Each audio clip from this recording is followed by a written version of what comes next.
Hey there, I'm Lena Martinez, a 33-year-old graphic designer trying to balance work, family, and some serious in-law drama. Let me fill you in on what's been going on. My daughter Sophia just turned 7. She's the absolute light of my life. My husband Alex and I have been planning her birthday party for weeks now. You should see how her eyes sparkle every time we talk about it. It's like Christmas morning all over again. Mommy, can I invite Zoe and Emma, and maybe Lucas too? Sophie asked, bouncing with excitement. Of course, sweetie. We'll make sure all your friends get invitations, I said, ruffling her hair. Alex chimed in with a grin. This is going to be the best party ever, princess. But here's where things start to get complicated. My in-laws, Vivian and Robert Thompson, and I, well, let's just say we don't exactly see eye to eye. They have this annoying habit of playing favorites with their grandkids, and their golden child is my nephew, Ethan. He's 9, and to hear them tell it, the sun practically shines out of his you-know-what. I remember last Christmas, Vivian was gushing over Ethan's macaroni art like it was a masterpiece, barely glancing at Sophia's handmade card. "Oh, Ethan, you're so talented. This belongs in a museum," she cooed while Sophia's little face fell. It took everything in me not to say something. So when it came time to plan Sophia's party, I knew I had to bite the bullet and ask Vivian if we could use their place. They've got this huge house that would be perfect for a kid's party. I procrastinated as long as I could, but finally, I made the call. "Hey Vivian, it's Lena," I said, trying to sound upbeat. "Oh, hello Lena," she replied, sounding about as thrilled as if I were trying to sell her a vacuum cleaner. "Sophia's birthday is coming up, and we were wondering if we could use your place for her party. It would be perfect with all that space," I said. There was a long pause. I could practically hear her rolling her eyes through the phone. "I suppose that would be all right," she said finally, as if she were doing me the biggest favor in the world. "Great, thanks so much. We were thinking the 15th. Does that work?" She mumbled. "Listen, Lena, I've got to run. We'll talk details later." And just like that, she was gone. No asking about Sophia, no excitement about her granddaughter's birthday. I hung up the phone, feeling that all too familiar mix of frustration and disappointment. Alex took one look at my face and knew. "Your mom again?" he asked, wrapping an arm around me. "Yeah," I sighed. Sometimes I wonder if she even cares about Sophia at all. "Hey, don't let them get to you," Alex said, giving me a reassuring squeeze. "We're going to throw Sophia an awesome party, with or without their enthusiasm." I nodded, trying to shake off the negativity. We had a party to plan, after all, and nothing, not even my ice-cold in-laws, was going to ruin it for my little girl. Little did I know, this was just the beginning of a birthday drama that would change everything. 2 weeks before Sophia's big day, I called Vivian to finalize the details. I was feeling pretty good, thinking maybe we were finally getting somewhere. "Hi Vivian, it's Lena. Just wanted to touch base about Sophia's party next Saturday." There was a long pause on the other end. "Oh, about that," she began, and my stomach dropped. I knew that tone. It never meant anything good. "We've actually scheduled Ethan's birthday party for that day, so we won't be able to host Sophia's party after all." It felt like I'd been punched in the gut. "What?" "But we've been planning this for weeks. Sophie's been looking forward to it for months." "Well, Ethan's party has been in the works for quite some time. It simply slipped my mind when you called earlier. Surely you understand that his party takes precedence. He is older, after all." I couldn't believe what I was hearing. "Are you serious right now? Sophia is your granddaughter too. How could you do this to her?" The argument escalated quickly. Vivian kept insisting that Ethan's party was more important and that they couldn't possibly change the date now. It was like talking to a brick wall. Then came the real kicker. "Besides, we've already called Sophia's friends' parents and told them the party was canceled." I saw red. "You did what? How dare you go behind our backs like that?" After hanging up, I was shaking with anger and disbelief. How was I going to tell Sophia? The thought of breaking her heart was almost unbearable. When I finally sat her down and explained, her little face crumpled. "But Mommy, why don't they want to have my party? Did I do something wrong?" "No, baby, no. You didn't do anything wrong," I said, pulling her close. "Sometimes grown-ups make mistakes and bad decisions, but we'll figure something out, okay?" Alex was stunned when I told him. At first, he couldn't believe his parents would do something like this. But as the reality sank in, I saw a fire in his eyes that I'd never seen before. "I'm going over there right now," he said, grabbing his keys. I wanted to be a fly on the wall for that conversation. When he came back, he looked drained but determined. "They're not budging. I can't believe they're choosing to hurt their own granddaughter like this." The next day, I ran into Michael at the grocery store. I couldn't hold back and confronted him about the situation. "Oh, come on, Lena. It's not that big a deal. Sophia's only 7. She probably won't even remember this birthday anyway. Ethan's party has been planned for months. You can't expect everyone to draw everything for your kid," he said nonchalantly. I was fuming. "She's your niece, Michael. Don't you care about her feelings at all?" He just shrugged and walked away, leaving me standing there, speechless and seething. Later that week, I stopped by my in-laws' house to pick up some of Sophia's toys she'd left there. As I approached the door, I overheard voices coming from the open window. "I can't believe Lena made such a fuss," Vivian was saying. "It's not our fault Sophia isn't as bright or talented as Ethan. Why should we have to pretend otherwise?" "Exactly," Michael chimed in. "And let's be honest, Lena and Alex aren't exactly Parents of the Year material. No wonder Sophie is so ordinary." It felt like I'd been slapped. Is that really what they thought of us? Of my sweet, beautiful Sophia? Over the next few days, I noticed Sophia becoming more withdrawn. Her teacher called, concerned about her sudden drop in grades and participation. It broke my heart to see her light dimming, all because of the cruelty of people who were supposed to love her unconditionally. That night, as I tucked her in, Sophia looked up at me with sad eyes. "Mommy, why don't Grandma and Grandpa love me like they love Ethan?" In that moment, I knew something had to change. This wasn't just about a birthday party anymore.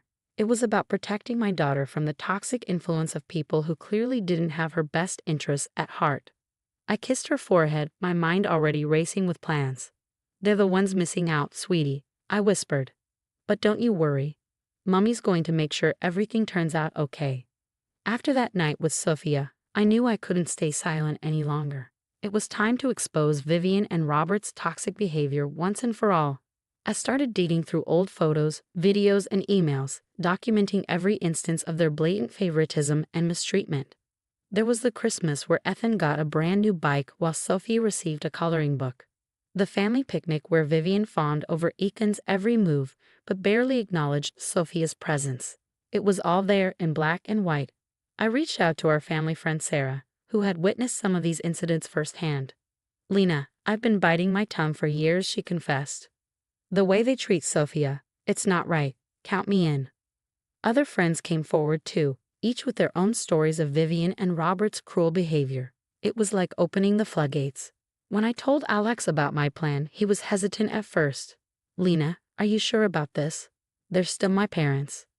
"Look at our daughter, Alex," I said, pointing to Sophia's closed door. "She's hurting. We need to protect her." The next day, Sophia's teacher called again. Her grades were slipping further. That was the tipping point for Alex. "Okay," he said, his jaw set. "Let's do this." As I was gathering evidence, I stumbled upon something unexpected. While going through some old papers Alex had brought home from his dad's office, I found some questionable financial records. The numbers didn't add up, suggesting Robert might be involved in some kind of fraud. "Holy crap," I muttered, staring at the documents. This was bigger than I'd anticipated. I debated what to do with this information. It felt like dynamite in my hands. Finally, I decided to make an anonymous tip to a local investigative reporter known for exposing corporate misconduct. "I got a story for you," I said when she answered. "It involves family drama, favoritism, and potential fraud at Thompson Industries." The reporter, Jessica, was intrigued. "Can you provide any evidence?" "I can do one better," I replied. "How'd you like to witness it all firsthand?" That's when Alex and I hatched the plan for a family reunion at our house. We invited all the extended family and close friends, including Vivian, Robert, and Michael. The stage was set. As the day approached, we prepared our presentation, videos, photos, testimonials from friends, all ready to expose the truth.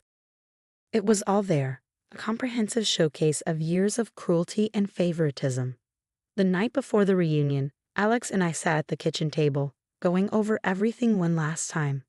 "Are you nervous?" I asked him. He nodded slightly. "A little, but you know what? I'm more excited to finally stand up for our family, for Sophia. I squeezed his hand. Me too. It's time they face the consequences of their actions. As we were about to head to bed, my phone buzzed. It was a text from Jessica, the reporter. Got your tip. Did some digging. This goes deeper than you think. I'll be there tomorrow. This story is going to blow up. I showed Alex the message. His eyes widened. Looks like we're in for one hell of a family reunion, he said. I nodded, a mix of anticipation and nervousness churning in my stomach. Tomorrow, everything would change. The truth would finally come out, and Vivian and Robert would have to face the music. As I checked on Sophia one last time before bed, I saw her peaceful sleeping face and felt a surge of determination. This was for her, for every tear she'd shed, for every moment of self-doubt caused by her grandparents' cruelty. Tomorrow, we'd set things right. I kissed her forehead softly. Sleep tight, sweetie, I whispered. Tomorrow's going to be a big day. The day of the family reunion arrived, and as expected, Vivian, Robert, and Michael swaggered in, noses held high. I took a deep breath, steeling myself for what was to come. Everyone, thank you for coming, I began, my voice surprisingly steady. Today we're going to talk about what family really means. I launched into my speech, laying bare years of hurt and favoritism. Then I hit play on our presentation. Gasps filled the room as photo after photo, video after video, exposed the truth. How dare you? Vivian screeched, but her protests were drowned out by the murmurs of shock and disgust from the other guests. Just then Jessica, the reporter, walked in. Mr. Thompson, I'd like to ask you about some financial discrepancies at your company. Robert's face went pale. I don't know what you're talking about, he stammered. Oh really? Jessica pressed. Because I have documents suggesting otherwise. In his panic, Robert blurted out, it was just a few adjustments to the books, nothing serious. The room fell silent. Then sirens wailed in the distance as the police arrived to question Robert. Vivian and Michael tried to spin the situation, but their manipulation only served to alienate them further. Amid the chaos, I felt a tug on my sleeve. It was Sophia, her eyes wide. Mommy, what's happening? I knelt down beside her. We're making things right, sweetheart. Suddenly, Aunt Linda spoke up. Enough of this drama. Sophia, honey, isn't it your birthday soon? Why don't we celebrate that instead? The mood in the room shifted as Robert was led away and Vivian and Michael skulked out. The rest of the family rallied around Sophia. Impromptu decorations appeared, a cake was ordered, and soon laughter filled the air. In the weeks that followed, Robert faced legal consequences for his fraudulent practices. Vivian and Michael found themselves excluded from family events, their toxic behavior no longer tolerated. Alex and I made the difficult but necessary decision to cut ties with his parents. We focused on creating a loving, supportive environment for Sophia. A year later, we celebrated Sophia's next birthday surrounded by true family and friends. Her laughter echoed through the house as I watched her blow out her candles, her eyes shining with joy. I knew we'd made the right choice. Our little girl was flourishing, free from the shadow of her toxic grandparents, enveloped in genuine love and support. The story has come to an end. Now I have a question for you. If you were in my shoes, would you have exposed your in-laws' behavior publicly or tried to handle it privately? What do you think are the long-term consequences of either choice? Share your thoughts in the comments below. Your experiences and opinions could help others facing similar situations.